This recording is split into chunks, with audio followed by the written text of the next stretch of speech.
Hi, this is not a game dev vlog with a custom pack run where I let a yak self-scale to 50-50. But first, one interesting interaction that I like to show.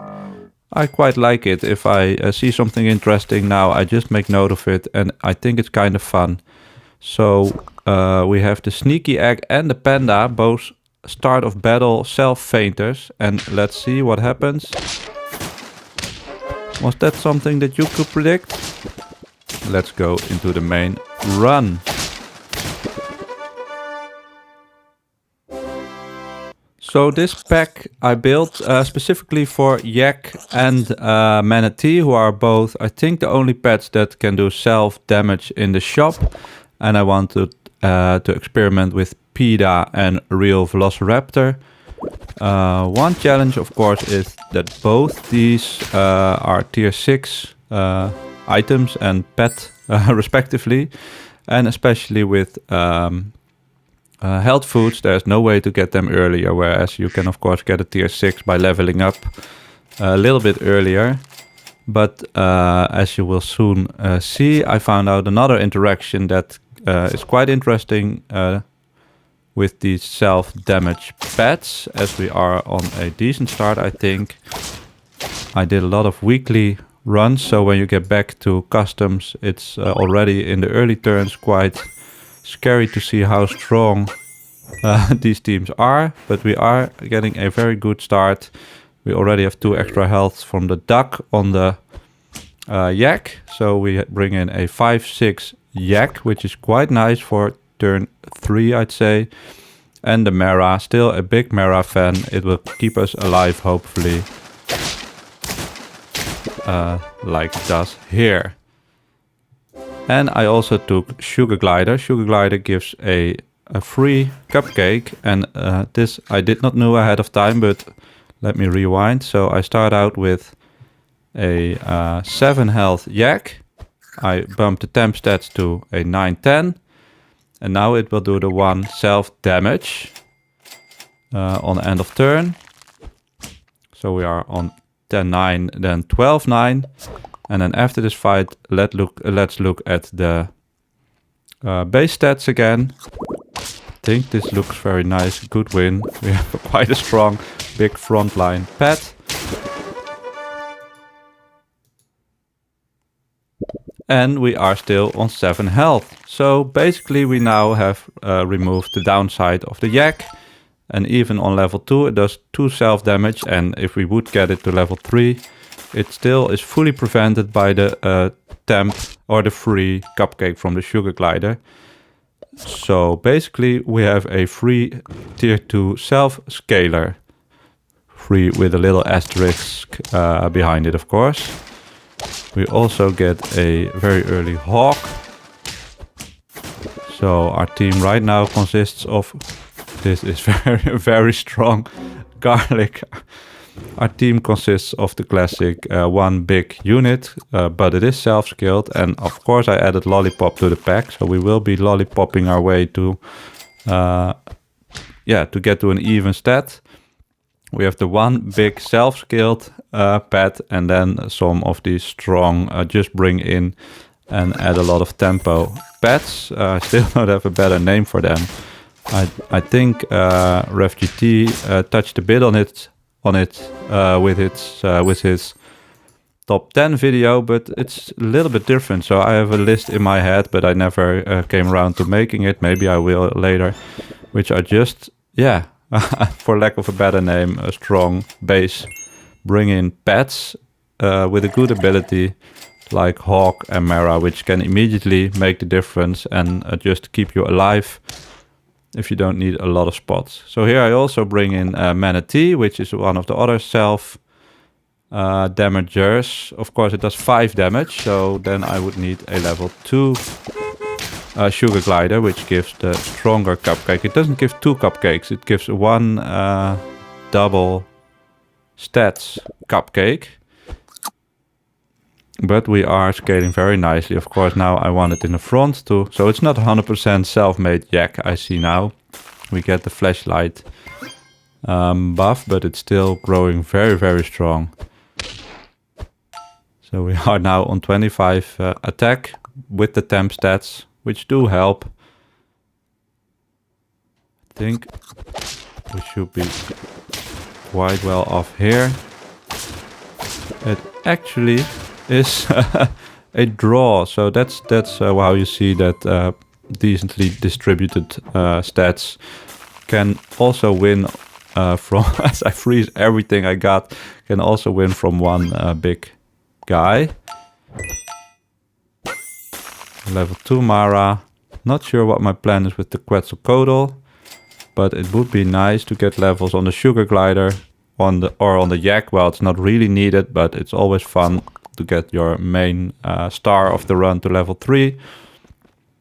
And here we see a measly, very bad pet. Not sure why anyone would take it. It is only available on turn 9, maybe normally even on turn 11, and it gives 2 attack and health to itself. Whereas this guy gives 4 attack to itself with just the help of a little friendly gray guy. So really not sure why anyone would take this over the Yak.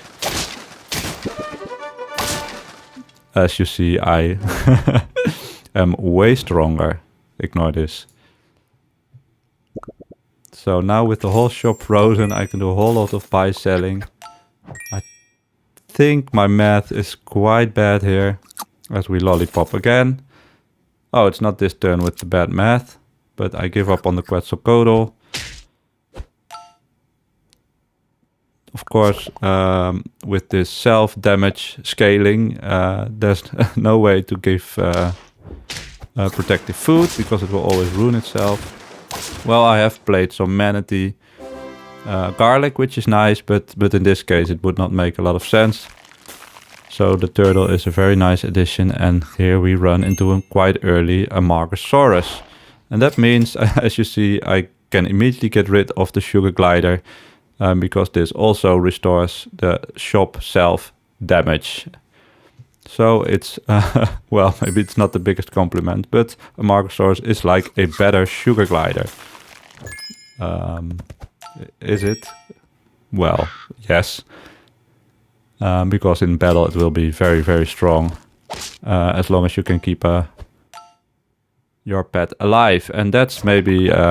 so the Amargasaurus is a big benefitter of the one big guy stat. But it does not recover skunk damage. Still, we are strong enough to beat this double goat team. Double tent goat team. So on level 2 it can recover 30 health. As we just bring in the Orca for gold efficiency, because I do want to win early. Because of course one teeny tiny downside of Yak over Behemoth is that it can only go up to 50-50. A very funny team here. Let me rewind. Is it finished? So of course we already disrupted with our hawk, but they have the terror bird replacing the strawberry on the seagull on start of battle, and then it should give us a lot of peanut flies. But oh yeah, of course the triggers are gone in this run, but it would be actually quite funny to see this in later teams, and also quite deadly, I think. So props for this team. But our Amargasaurus also is very strong against these 4 attack zombie flies, because we can easily just keep recovering the damage. So what are we looking for now? Yeah, basically this will probably be the team. So I freeze a Compito here after a little bit of a advertisement. As I already know from this background, we are going to face Troubadour, who is going to shop feint a Hoopoe bird. I freeze the Compito because of a little bit of an advertisement, or how do you call that, from Grounded in a recent video. But of course you need to have good pets in the pack on the next level, and apart from it just being like a little bit of a diss towards the Yak to compete with now, also, yeah, what do I want basically? I got a long way to compete to there. So I'll Unfreeze that. It was just a threat. Level 2 turtle is nice. One more roll. What do we bring in? Just a zebra. I prefer the 2/2 buff from selling it. Reorder a bit. We are on 9 wins. And there's the final PETA. So that's... Yeah, our guy is almost at 50-50. So that's a bit late. That's why I'm really happy I found the Sugar Glider combo. But this is a very nasty team. On start of battle, destroy enemy. So we have one more turn. Now I can bring in this PETA to get it to 50-50. And here's something strange. And yeah, so it already on start of battle says this thing is restored to 8. And I saw some more sketchy interactions. So maybe the Amargasaurus is still a bit buggy. Not sure if this is known. This is not a replayer bug. But yeah, basically... yeah, I get scammed out of 8 health restoration. And here, also funny interaction. The PETA recovers all the health, but still it recovers the 2 health uselessly. But that's, yeah, that's neither here or there. I think not a big issue. As we face this crazy team. But look at that health restoration. We easily get through it. So, what do you think? Yak, strong? I liked it in this run. If you got this far, feel free to subscribe, leave a comment, leave a like. In any case, thanks for watching.